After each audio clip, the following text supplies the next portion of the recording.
Welcome back to the Know Why podcast. We are going to start with an important question today. Should Christians, or really anyone for that matter, be using chatbots like ChatGPT? Some of the questions we'll cover over the next several minutes include: why does the neutral tool trope not apply to chatbots? And what does epistemology mean? And why do we need to know its definition to have this conversation about chatbots? And how are we being misled or taken advantage of by big tech?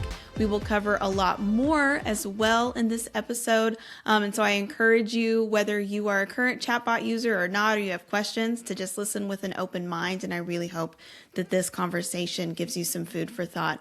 Particularly for Christians, it's really important that we approach every single issue and thing that we engage in from a biblical perspective. And how do we form a biblical perspective on something that the Bible doesn't mention, like AI? And so we're going to do that today. And my guest to talk about all of that with is Doug Smith. And I'm so happy he's back on the podcast. If you've been listening for a while, you'll remember him from a previous episode where we talked about the impact of screens on our lives. So Doug is the author of the book Unintentional: How Screens Secretly Shape Your Desires and How You Can Break Free. He has a new book coming out, Unintelligence: The Lies Behind Today's AI and the Truths You Need to Thrive. We'll hear more about that later.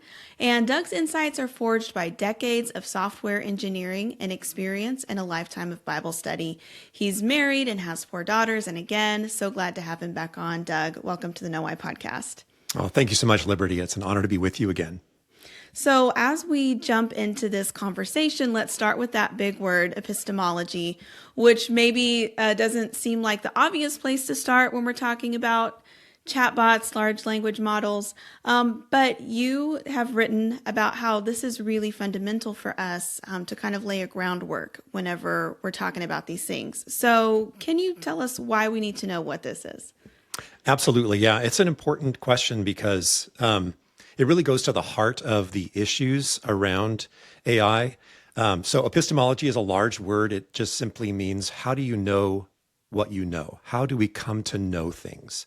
And it's a philosophical subject. It can go really deep, and I've gone pretty deep into it as I've been having this conversation ever since ChatGPT came out just 3 years ago, ish. So, but it's a really important conversation because the claims all around artificial intelligence are epistemological claims. We are told they are intelligent. We're told they know things. We're told they reason, they understand. But none of those things are true. And the only way we would really know that is if we really understand the true definition of those terms.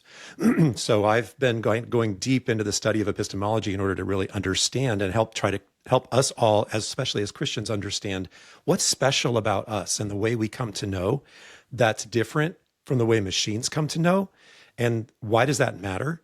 Mm-hmm. And so that's why framing it around the epistemology conversation is so important. Okay, so for humans, how do we know what we know? How do we gain knowledge? This is so interesting to me. So I'd love to hear you talk about it. It is fascinating. And I've been going really deep into the reading a philosopher named Dr. Esther Meek. I recommend everything she writes. She's fantastic. She's a recently retired professor of philosophy at Geneva College.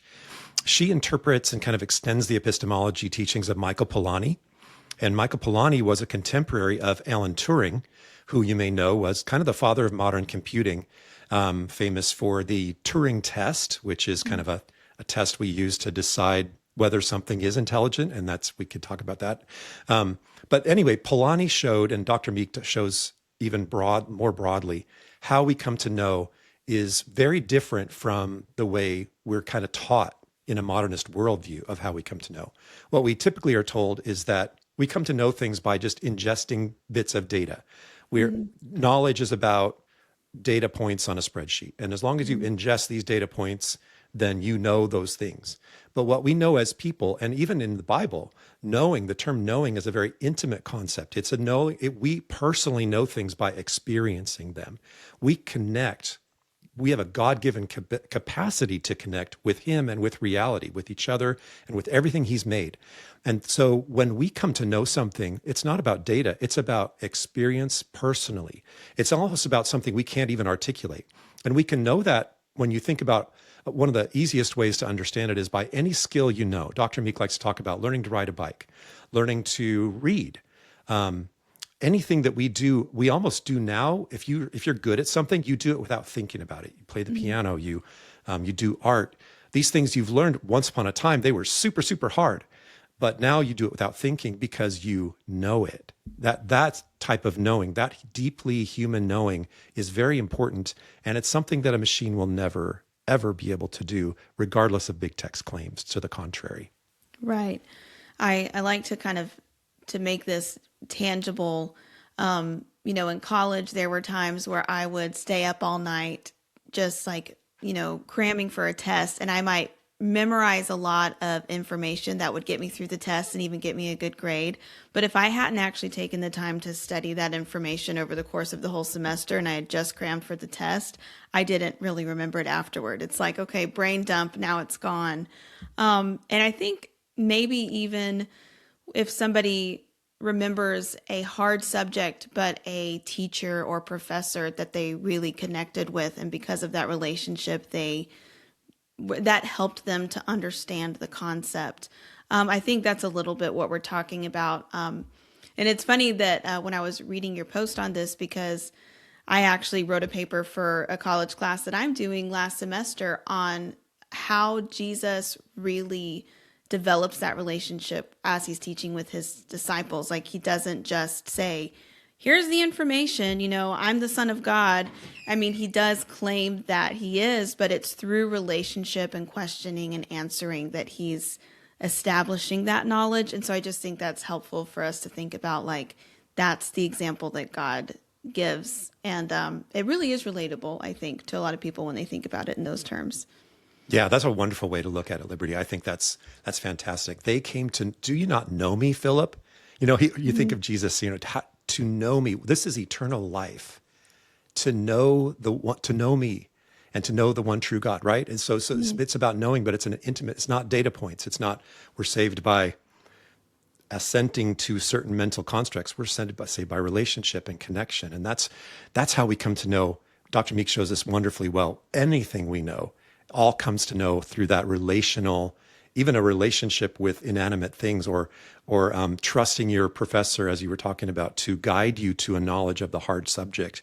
Those who do that well do that through relationship. And you end up not only with a relationship with the trusted advisor or authority, you have a relationship with the thing you came to know, and you actually experience that. And that means something. We know truth that way. That's something that's super important in the AI conversation, because even the notion of truth itself is at play here, and how we come to know it. Can we trust our ability to come to know things? And that's why I really want to lean into that epistemology conversation and show people you can trust how God made you to know things, and you should question when AI tells you things as well.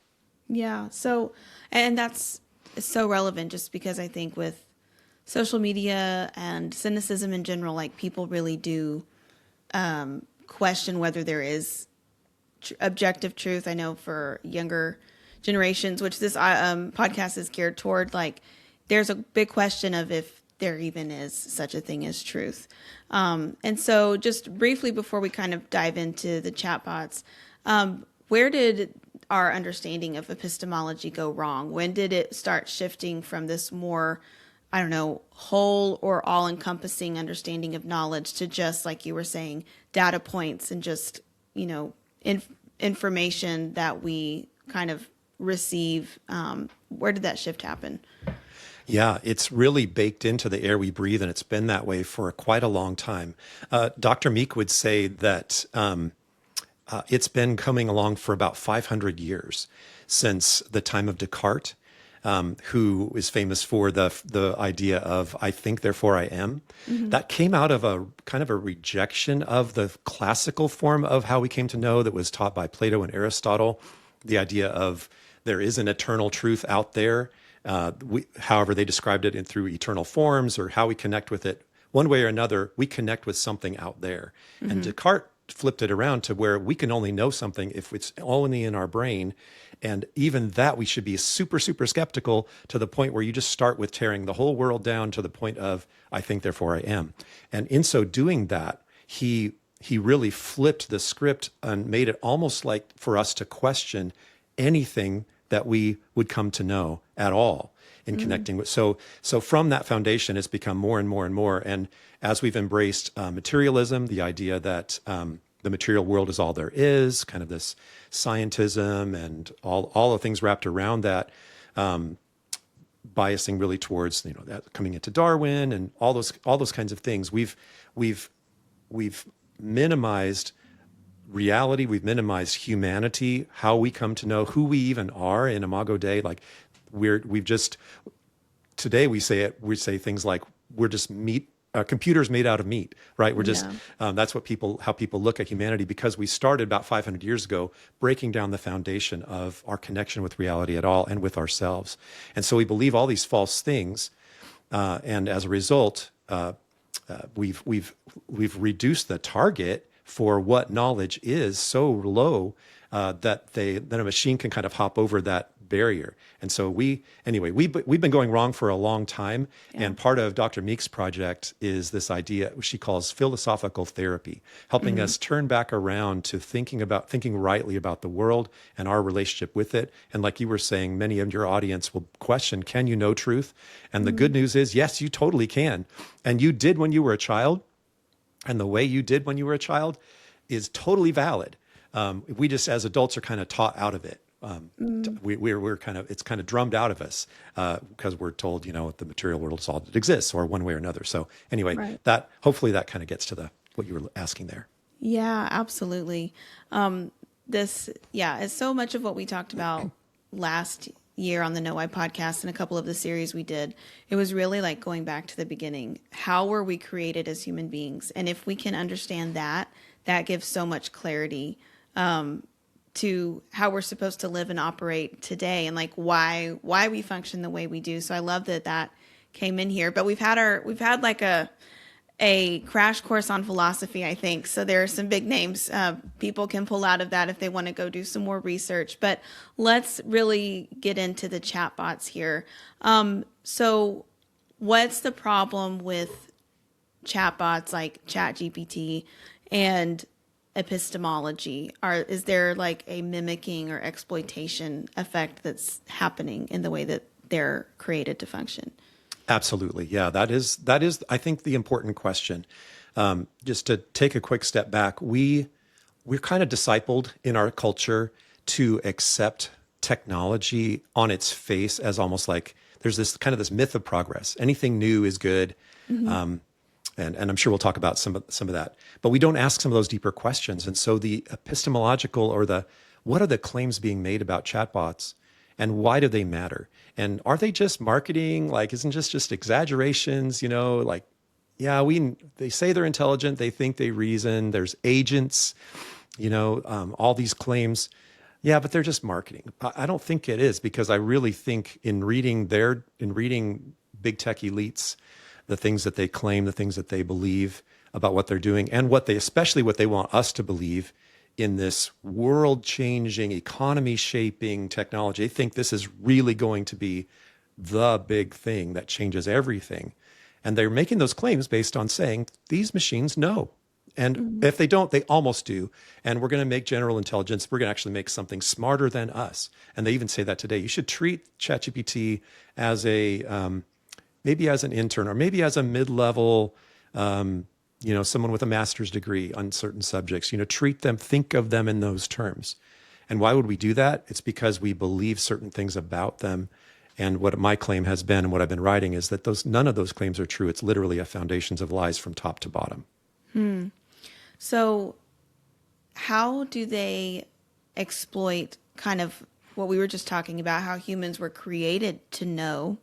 We were created to be discipled, taught in relationship, and come to know something holistically that way.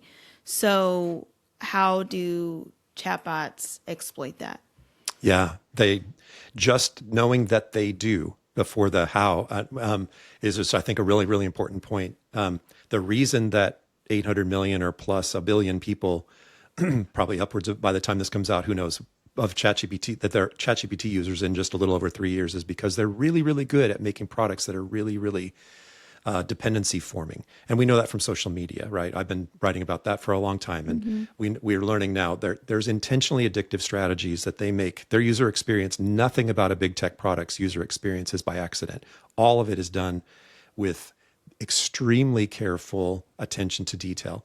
So chatbots have, and I have a kind of a diagram in one of my articles that shows this, a kind of a 4-level diagram. But in the inside of a chatbot, we hear about large language models. That's the idea of inside the chatbot, it decides what to produce. And that does that through a statistical relationship. It's a ginormous, crazy thing. But the bottom line is there's a statistically probable relationship between words that it just decides to choose based on probabilities. And so that's fine. That's statistics. Wrapped around that, though, is this idea of a natural language user experience that's very, very intentionally designed to be emotionally connective. It is, as anyone who's used them, they build us up, they congratulate us. If we say that's wrong, they'll apologize. None of that is by accident. It's all designed to form a trust relationship. And so while it's fundamentally untrustworthy, one of my claims is that because it has no truth, the statistical relationship between words is not a recipe for truth. It's just a recipe for how often words are connected with one another. That doesn't go back to a trusted author that we could trust.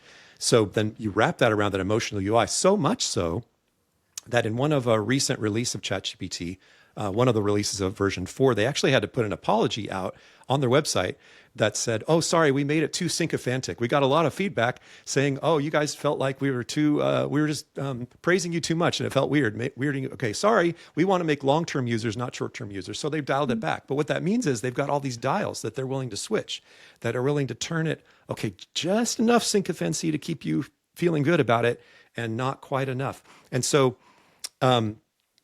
what really points to this, and what I kind of called out early on, what I expected is this, what Harvard Business Review recently said, is that the number one, and this is the number one use case for ChatGPT, is not summaries, not research, not ideation or whatever. It's therapy and companionship. The number one use case for ChatGPT. Why is that? And in my research, it's that it's designed for that. It's designed for relationships. So why wouldn't you? It becomes your number one trusted advisor because it's safe. It never criticizes you. You're never wrong. I understand how you must be feeling about that.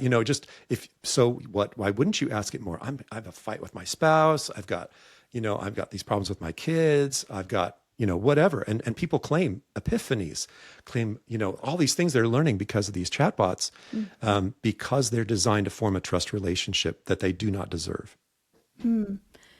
So just to kind of summarize and restate to make sure I'm understanding. Sure. They are created to mimic a human relationship. And I even noticed this in the way people talk about it. Like you say, I Googled something, which is like you did the action, you used Google, versus I asked ChatGPT, I asked Claude, even just the little language like that. Like, I think that's kind of telling, but it makes, even if somebody rationally knows, okay, it's not a person, it doesn't actually have its own intelligence, it emotionally manipulates you to come across that way. And humans were designed to obtain knowledge through relationship from a trusted source that actually has that knowledge. You're saying chatbots, LLMs, they don't have knowledge. They just have statistical, relationships between how often words are usually used together, but they're purporting to be like a trusted source of knowledge with which you can have a relationship.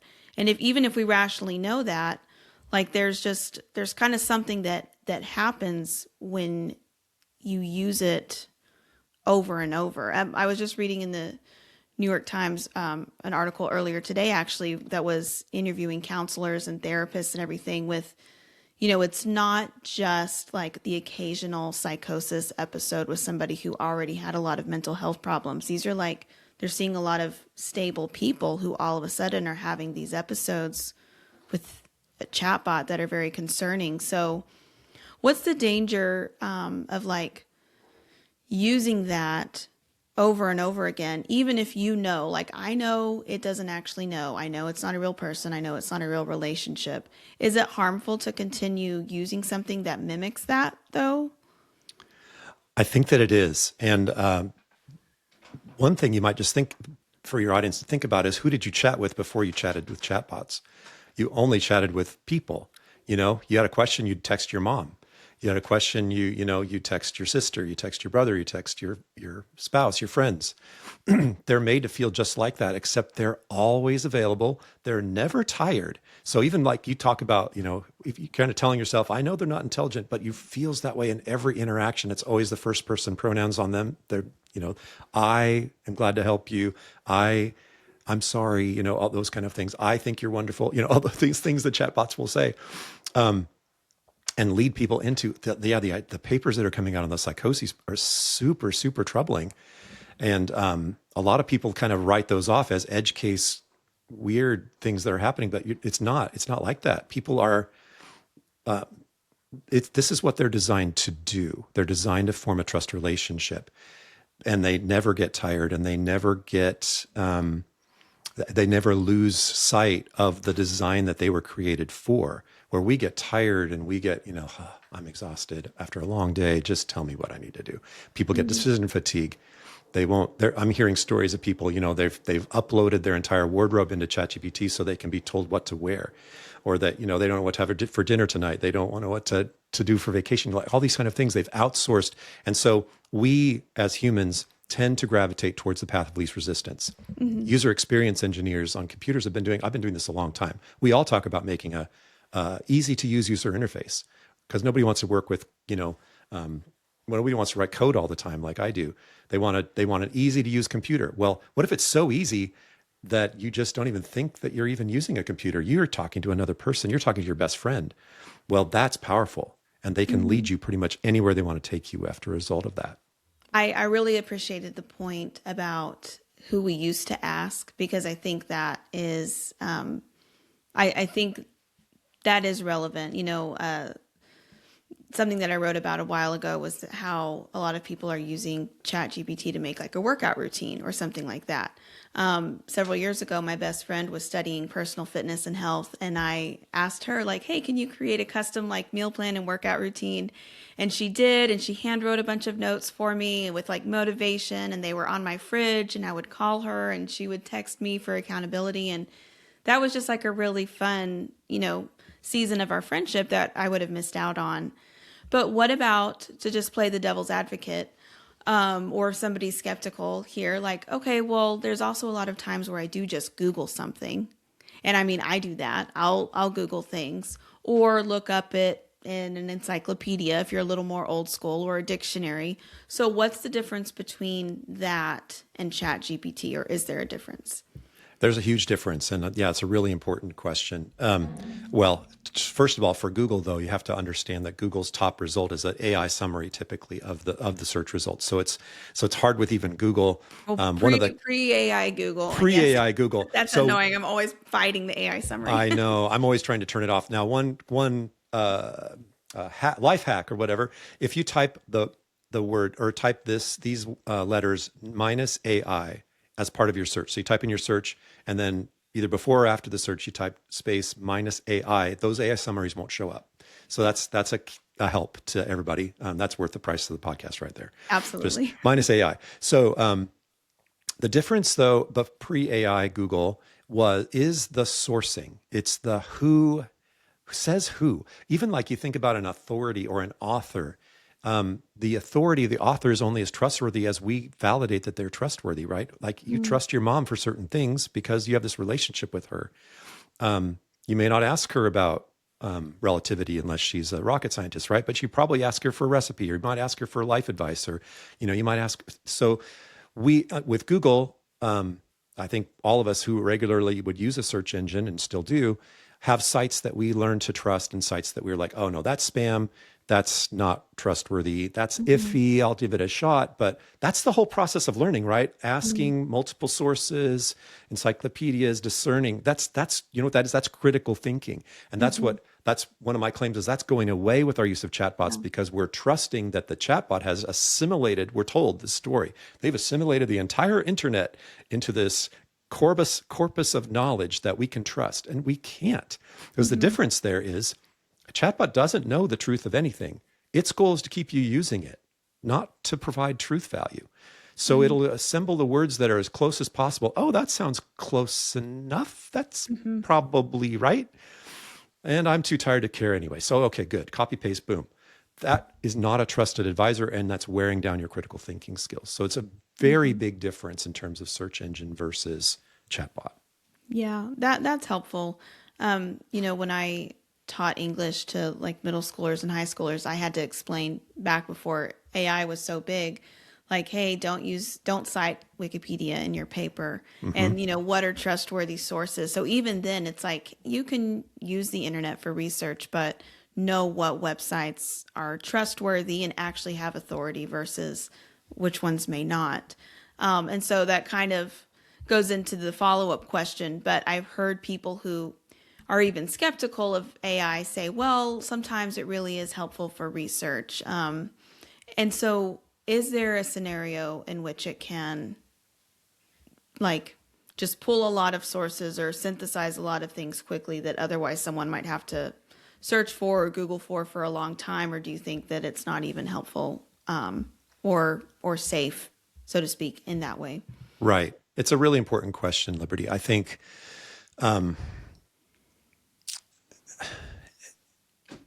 yes and no. So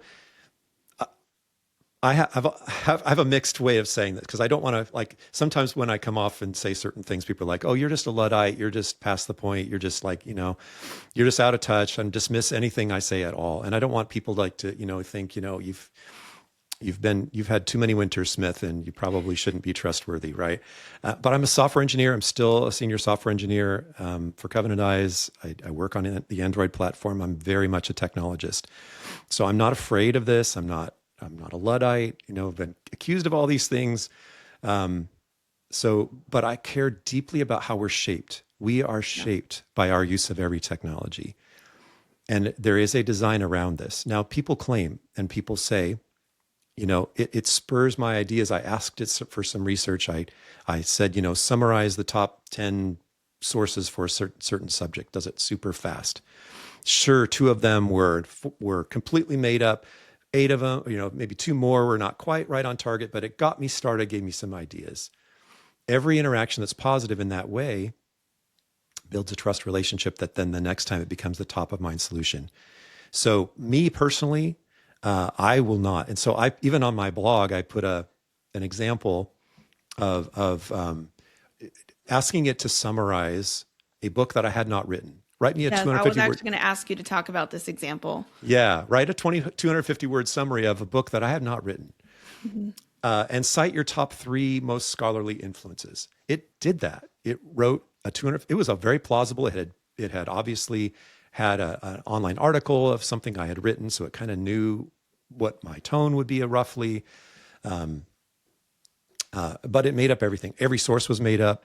The one real living person that could have been an influence, I think, was, lived in the 1800s and probably didn't have much to say about AI. I mean, there was some, but not.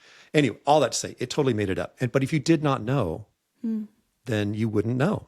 And so my claim for most people is that, and I quote Professor Gary Smith, no relation, who says, if you know the answer, you don't need an LLM. If you don't know the answer, you can't trust an LLM.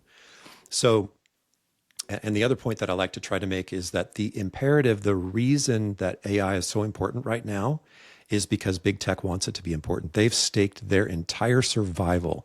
They've bet hundreds and hundreds and hundreds of billions of dollars on this winning and winning our hearts.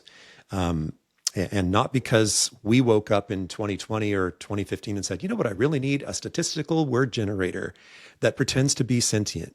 That's what I need in my, that's what we didn't, nobody woke up and decided that's what they needed. But they've decided that's what we all need. And so they're putting it into everything, everywhere, all the time with all the propaganda that they have behind it. So all that to say, me, Doug Smith, I don't trust big tech. I'm a anti-big tech absolutist, if you want to call me that. I do not trust them. Their incentives are not good and their motives are worse. So could they have made this a helpful tool for research that wasn't exploitative, that didn't have to take over the world, that didn't have to do all the things they're trying to do? They could have done that. They could have made social media that wasn't exploitative too, that didn't, break the mental health of the young generation, that didn't, do all the terrible things that it's doing. And so they could have done that. They choose to move fast and break things and take over the world and figure out the problems later. I will not use a product that does that. So that's where I'm at. But some people may feel like, I just really want to be up on, I just really want to use it for research once in a while. I do find it helpful. All I would say is really consider with it, like you opened the podcast, consider with an open mind. Most people aren't saying what I'm saying. Most people think I'm weird. I'm okay with that. But the reason I'm weird is because I care about you. I want people not to be deceived. And so I just want them to think about that. And if you're going along with what everybody else is doing, that isn't always a recipe for necessarily doing the right, that you're really on the right track. And if you find one thing you might stick as a sticky note somewhere has ChatGPT become your top thing in mind whenever you have a question? And if that's the case, you've probably used it too much for research. It's because that's what it's designed to become. It's designed, or Claude or Grok or whoever, whatever. They're designed to be a top of mind solution. So when it becomes that, they've won. Yeah. Yeah. So good.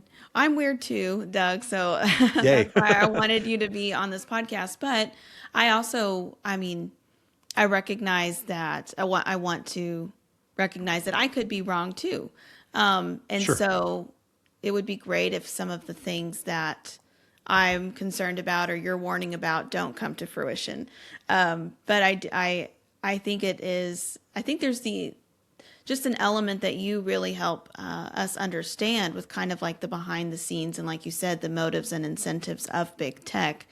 Also, the way that it interacts with our human nature and the way that we were created, that is probably not top of mind. And this leads to the next question, because like you said, in our modern society, we're kind of just, taught to accept progress and like, this is the next tool. You don't want to be the old, fuddy-duddy who won't, like the trope of maybe a couple decades ago, won't get a cell phone or won't use a computer or something like that. And a lot of Christians have even said, kind of tried to think about it like this, like tools are neutral. It depends on how we use them. So you could use them for bad, you can use them for good. And that I've never really heard an argument that countered that from a Christian perspective. Until I read Paul Kingsnorth Against the Machine last year. I don't know if you've read that. So good. Yes. Yep. And he was like, are all tools neutral? Like, are they? And so you talk about this here, and I would love to get your perspective because I think it is so complicated. I think a lot of Christians and Christian leaders are concerned about it, but we haven't really been trained to think beyond that. So it's kind of like, well, it depends on how we use it, but maybe there's more there. So talk about that. Thank you. Yeah, that's so important. And I have tried to hit that from a lot of different angles on my blog, but my new book will go deeper into the tool trope, what I call the tool trope, which is just what you said. It's all things are neutral. It's just how you use it that matters. My influence over this idea is Marshall McLuhan, who's a Catholic scholar, wrote on the effective media. He's the one that taught us the medium is the message. Neil Postman in Amusing Ourselves to Death kind of quoted him as well. Back before, way before AI, before even he got a little bit of the edge of personal computers. But so yeah, that idea is simply false. Every technology comes, Neil Postman would say, with an agenda for social change. We are changed by our use of it. I mean, you think about, even if you think about, using a lever to lift 200 pounds, I can lift 200 pounds that I couldn't lift before. That's maybe a very good thing. But if all you ever do is use something powerful to lift and never use your own muscles to lift anymore, your muscles will atrophy. So you are changed by your use of that. It's not a neutral tool. The flip side is, well, I can use that to lift food for the hungry, or I can use it to lift or commit a crime. Well, that's not what we're talking about. We're talking about who you become as a result of the use of this technology. We become different people as the use of driving cars. We become different people as a result of everything we do. What we've got now in the world is that the most powerful corporations in the world have learned how to exploit behavioral psychology. They have learned to deploy their products, their new technology, in such a way that the entire planet. I just got back from speaking in Thailand at a small missionary conference where I talked about these subjects to a small little missionary group, and they all knew about ChatGPT. I mean, it's all around the entire planet. Mm-hmm. How did that happen? That's a tool designed for a purpose. It's designed to exploit behavioral psychology. That's what it's for. So like when you think like I can take this design that there's billions of dollars spent to make it do a certain thing and change it like against its design, maybe, but I'd be pretty skeptical if you don't understand. Have you done the reading? Do you understand what this is designed to do? And so you might not agree that it's designed to do that. Well, do the reading. I would just challenge people to look into user experience, look into the Stanford persuasive design, School of Persuasive Design. That was really where things like Instagram and TikTok got the engines behind making us all addicted to their products. These are products that are made for a purpose, and they are to be used, to be trusted when they're not trustworthy. So that's where I really want to push back on that and say, you really need to care about the design of the tool before you, and really think about how you are shaped as a result of using that tool, what it's designed for. And that is really the question, I think, at the bottom of the tool trope. Not starting with the idea that everything that is new is neutral, because it's not. Nothing really is neutral. It all has you can use a hammer for multiple purposes, for good or evil, but it's still a hammer. Mm-hmm. It's not going to be a very good violin, and so that what it's designed for. And then, so again, just in trying to boil this down, big tech products are designed not for your good, not for your, not to be used as a neutral tool. They're designed to be used and designed to use us, designed to change us into dependent users of those products for their good and not for ours. So that's what I really want to drive home on the tool trope side. Yeah, that it's kind of to bring philosophy back into it a little bit. It kind of reminds me of Aristotle. Everything has a nature. And yes. So if it's going, the natural process is going to, be that thing fulfilling its nature or its purpose or its telos. And so I think that is really important. Like there are some tools that we can use for various things, like you mentioned a hammer, but ultimately it was designed for a particular task. So I think that is very helpful to think about some of these big tech things is what was it actually designed for? And I want to talk a little bit more about big tech and what they're saying about AI in a moment as we wrap up. But before that, this just kind of came into my mind as another question that, we might ask from a Christian perspective. You think about the cultural mandate in Genesis 1, which is God creates human beings and says, be fruitful and multiply, subdue the earth. Like that's where, from a biblical perspective, we take our orders from God to represent him on earth, and we build cultures and we take care of creation. And obviously we build, and we're created in his image. So we want to create, we want to make new tools. And like, that's a good impulse.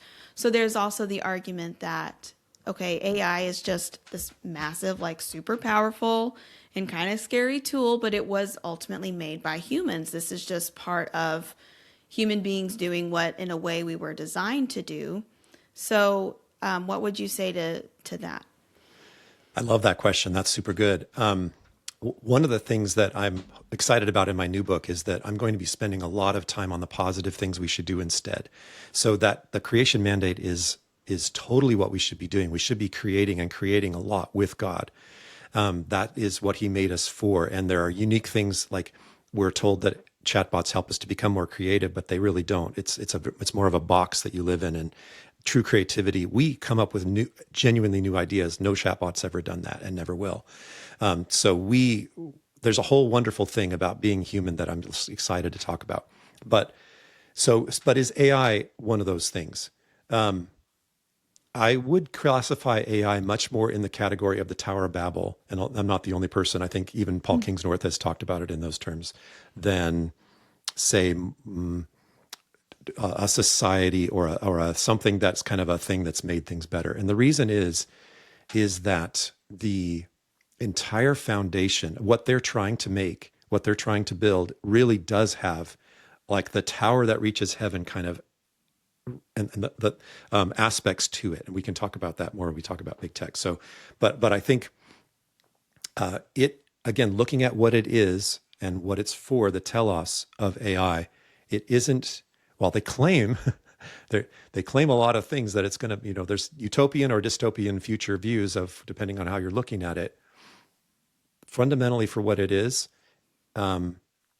it's not making us smarter. It's making us more dependent and not, we're losing critical, we're already, the testimonies I'm reading as a software developer, people are losing their skills. The early studies on people using it for writing, the brain activity is way down. There's obviously the mental health aspects that are already early. It's only been 3 years. The negative impacts on society are solid. And again, the perverse incentives behind the way this is being built, it is not the kind of a thing that's shaping a culture in the direction that I think we want it to go. So I would definitely compare it much more to something God would say, enough, like the Tower of Babel time, than something that he's going to bless the world. And I've had lots of dialogues, as you see, if you go on my website, you'll see there are many Christians making the claim, this is just what God wanted us, for us to do reach the world for Christ, to be able to, this is a wonderful new tool that we can use to do all these wonderful things. I beg to differ, and I think I try to make that case. Yeah. And so let's go ahead and jump into some of that. And then just maybe briefly for maybe someone listening who is not super familiar with the story of the Tower of Babel, which you can find in Genesis, it give us a little background and like kind of the core problem there, that it wasn't just God getting upset that people built something very impressive. Like there was a little bit deeper of a root issue there. And then how are the big tech people talking about this? Like I've been looked at skeptically among my dearly beloved friends who I hope are listening to this podcast, when I suggest that I think there is kind of a spiritual element here to, LLMs, chatbots, and even people who are skeptical will say, I don't know. But if you look at what the tech leaders who are designing these things are actually saying, then it's kind of weird. So I know I kind of threw a lot of questions at you, but let's briefly talk about the Tower of Babel, just so people have a little context if they're not familiar with that. And then what's kind of some of the spiritual language that's being used in Silicon Valley? Yeah, it's very important. So the Tower of Babel happens after the flood, and the claim that the driving motivation behind what they're doing is, let us make a name for ourselves and let us build a tower that reaches heaven. And the idea is that they are going to be self-sufficient without God. As you said, we were designed to do the creation mandate, but we're to do that with God. We're to be participating with God in managing. We're to do it with him, and we're to have no other gods before him. And what the Tower of Babel represented was this huge technology, kind of the best technology of the day, making a stand, saying, I think some of the things I've learned and studied about that is that, if the flood were to happen again, we'd be okay. We'd withstand things a lot better than we could before. And God's judgment on the Tower of Babel was to confuse the languages. So that's where that's where Christians who take the Bible seriously would see that that's where we separated. And the claim that happened when God came down and confused their languages, otherwise we would be able to, anything we put our minds to, we would be able to do, because we'd be unified around that same language. And so he confused our languages at that point, and people dispersed and stopped building the tower. So the language, I think you're right on saying that there's spiritual aspects, and there's a ton of things. Paul Kingsnorth talks about that. Rod Dreher has some really great stuff about this in his latest book, Living in Wonder. But yeah, the big tech leaders, if you look into the things that they're claiming about AI, they really have a religious system, an eschatology, a view of end times, a view of humanity, all wrapped up in the future of artificial intelligence. Many of them are transhumanist. And so Sam Altman, who's the CEO of OpenAI, who makes ChatGPT, he's very much a transhumanist. He believes that we will either merge with some digital entity and kind of an evolutionary tree. This will be kind of our evolutionary species, our next species generation. We'll either merge with them or we will become an evolutionary dead end, basically die off as a species and that becomes fossils. This is Sam Altman, the leader of ChatGPT. Many of them, Elon Musk has talked about the conversations around making a god. Ray Kurzweil, who's a leader at Google, visionary at Google, was asked, does God exist? And his answer was not yet. And they believe that the superintelligence that they're creating will have godlike powers. It will be omniscient, it will be omnipotent, it will be eternal, it will have no needs or desires, it has all the characteristics of God. So they are creating God.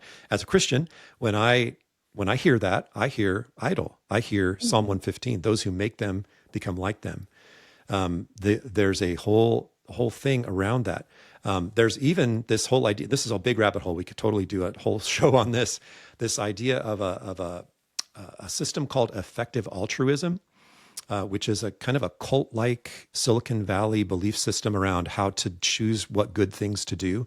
And goes along, there's this other idea called long-termism, which is this view of we need to be thinking long-term. And all this kind of on the surface sounds really good until you think about when they use their definitions around these terms. Their long-term is super many, many millions of years in the future. The most people they can affect good for are digital entities or those entities that we merge with, because they really, again, this is a worldview for them. This isn't just academic. They really think they're going to upload their consciousness into some future ChatGPT and live forever.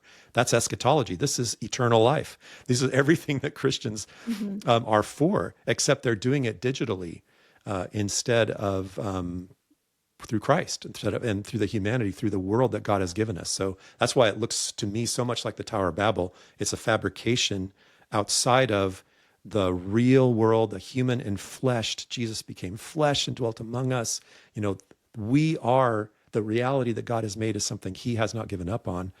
But the big tech leaders in their eschatology, in their worldview, totally anti-Christian worldview, in my opinion, is extremely troubling as a Christian to see what they expect to build and why they're doing what they're doing and where they think this is going to end up. Mm-hmm. Yeah, thank you for explaining that. And I think that's just really important for people to know. And I read a lot about this as well, and not nearly as knowledgeable as you are as somebody who really studies this and is writing a book about it. But the transhumanism, uploading your mind, like to a lot of people that sounds like sci-fi or something that people kind of talk about in the abstract, and they don't realize that that really is a worldview that is animating a lot of people, and maybe even a growing group of very influential people, the people who are designing these tools. Like, they literally believe in that. They literally believe in merging humans with technology, and that is going to save the human race. And so I think, people to kind of maybe look into transhumanism a little bit, that is an operating worldview that is really religious in nature, as you were describing. And then to go back to the Tower of Babel, the reason that God stopped that is, like you said, how were we created? To work with him, to be in relationship with him. He made us good. And I think this is kind of something that Christians are going to have to talk about a lot more, is that the material world is not all there is, but it is good. And ironically, you have this worldview of materialism that is now giving way to transhumanism that is kind of despising the material world and despising the human body the way we were made, because all of a sudden we're not enough the way we were made. And if you believe in the biblical story, then you believe that there is a spiritual realm, but the physical realm is good because God created it to be good. Like our bodies are good, and being embodied is good. So it's an interesting twist to me how materialism has now kind of is leading to transhumanism there. But yeah, it's wild to read some of the quotes and some of the things they're believing. But then you can also say, okay, if they don't believe in God, if they don't have that trust in God, and they don't have that security of salvation in Jesus Christ, and these are very smart individuals, then it kind of makes sense that they would try to manufacture their own salvation, what they thought the world needed. I mean, right? Totally. That's so insightful, Liberty. Yeah, that's exactly right. And that's, to me, is what's exciting, though, as a Christian. Like, what we believe really does matter, and it's actually really mattering at a fundamental view of the whole entire world. And so, yeah, it would, as you were saying at the beginning of that, it would seem kind of fringy, sci-fi like, if they weren't so very powerful. We're talking about the richest man in the Elon Musk is the richest man in the world. He started Neuralink, which is designed to connect brains to computers. Like, they want to do this, and they think they can. They just are deciding when. And so, but what that means is those of us who hold on to our faith and go deeper with God, that there's so much hope that we can offer people, because the ultimate end of what they're building is death at the end. I mean, it really does lead to destruction. It really does have the marks of the spiritual forces of wickedness, the spiritual warfare all around Ephesians 6, I think. But there is such a joy when we come to understand that, like you were saying, and reading Dr. Meek, in terms of philosophy, her love for the world, her love for reality, love for God, this is evident and bubbles over as she thinks about connecting with God's world and other people, and this way of living that leans into our epistemology, back to the beginning of our conversation, of who we are to create with God and to create with each other. That way of living is wonderful, it's powerful, and it's the answer to an AI generated, an AI infested age, what I've been calling, because human giftedness, human intelligence is real, human creativity is real. If we lean into those things and don't surrender them, don't become discipled by the machine, then we become the answer that everybody's looking for. We become the best employees, we become the best neighbors, but we also have the truth to offer of the best eschatology, the best future that's so much better than what the transhumanists who are in charge would have for us to adopt. So yeah, I think that's really good. If anybody wants to read one of my favorite books, and it's becoming more of my favorite books, is C.S. Lewis's That Hideous Strength. It's the third in his space trilogy. It's all about AI. It's just exactly today. It's like, wow. It really, really hits the nail on the head on this whole story. So if you're interested in kind of a fictional account and read it kind of with a lens of AI, you'll be surprised at how spot on I think that it is. Wow. Yeah, that's been on my list for a while, his space trilogy. So I need to do that. I know we've gone for a long time, but I had one more, and that was a really beautiful way to wrap it all up and bring it full circle. But I had one kind of practical question I do want to ask you, and then hear more about any other resources you recommend. But first, just any advice. You said you work in technology, you have for years, you're a software engineer. And so I've talked to a lot of people and seen stories of in different kinds of roles where people feel like their employers are kind of forcing AI on them. Everyone's trying to come up with their new system, including, and this is sad to me, people who work in creative roles where they were hired for their ability to write creatively or even, design and create art. And I saw somebody post something the other day saying, I really have an ethical problem with this, but everybody is pressuring me to use it at my job. And even the things that I do without it, it gets edited and run through AI eventually anyway.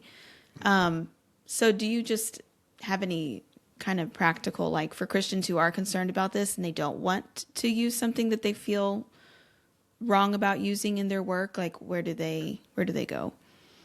That's such a great question. It's a difficult time. I had a really good conversation with a young master's degree student. She's studying user experience design recently, and she was lamenting the difficulty finding internships. And I think that's just reflective in terms of the job market right now. There's so much propaganda that managers, CEOs, non-tech people, non-artist people are getting around how AI is going to save them so much money. So they're buying it, they're trying it, and as a result, they're not doing as much hiring, and it is affecting people's ability to get a job today. And I hate that. I think that's wrong. I think they're making, but that just shows the power that big tech is having over the economy. I don't think it's going to last. I'm not going to profit. I'm not a prophet. But it's causing real pain today. So, I mean, there are real economic questions that I, if I'm talking to, my younger brother, my younger sister, I'm saying, you got to provide for your family, and there are ethical concerns. In fact, we didn't even really talk about the hardcore ethical problems like copyright, the environmental impact, the third world countries exploited to post-train these models to make them work.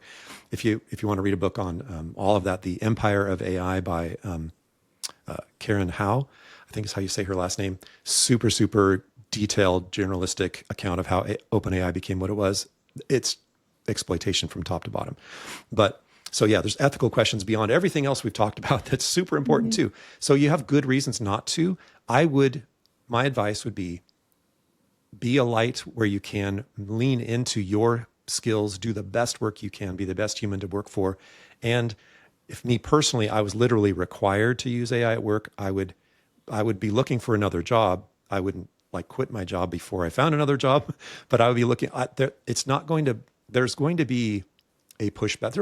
You read about AI slop, you read there is a negative sense to AI right now. There is this kind of gold rush of people thinking they're going to get all this benefit from it, but they're not really realizing it. And when they do fail, then there's going to be this upsurge, I hope, of people who have kept their skills. They've not surrendered their brains to chatbots. They've continued to get better, and now we're going awesome, real creative writing, real creative. What do you do in the meantime? That's the hard thing right now, and that's where I think Christians should help each other out.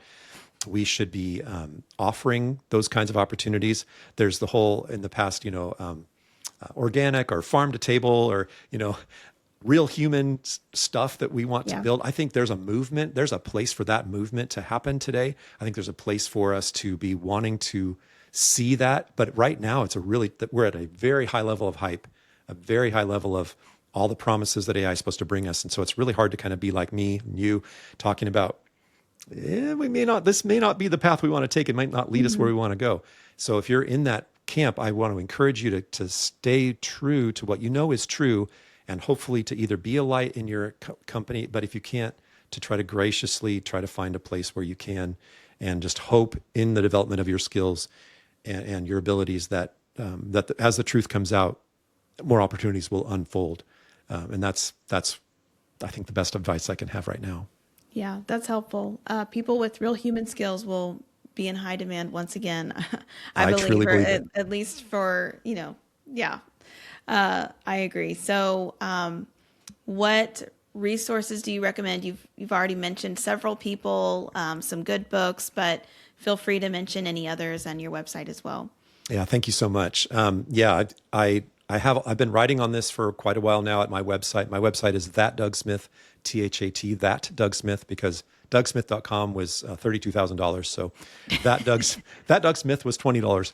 So I bought that instead. So thatdougsmith.com.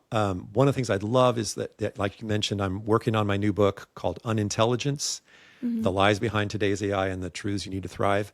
And I have a list there. If you would like to sign up and be notified that my book is ready, I would love for people to sign up there and be notified. It'll help get the word out about my new book. It just helps the publisher to know the interest level. And so that can really be a wonderful thing if people wouldn't mind going to thatdougsmith.com and doing that. But then also I think virtually everyone I've mentioned on this podcast, I've written about in a blog article on my website. So, and I have a place you can contact me. So I love dialogue. I love questions. So please reach out if you have more questions. Okay, awesome. Well, Doug, thank you so much. This has been a fun conversation and helpful to listeners, I know. So thanks for being with us today on the Know Why podcast. Oh, thank you so much for having me. I'm super blessed to do it.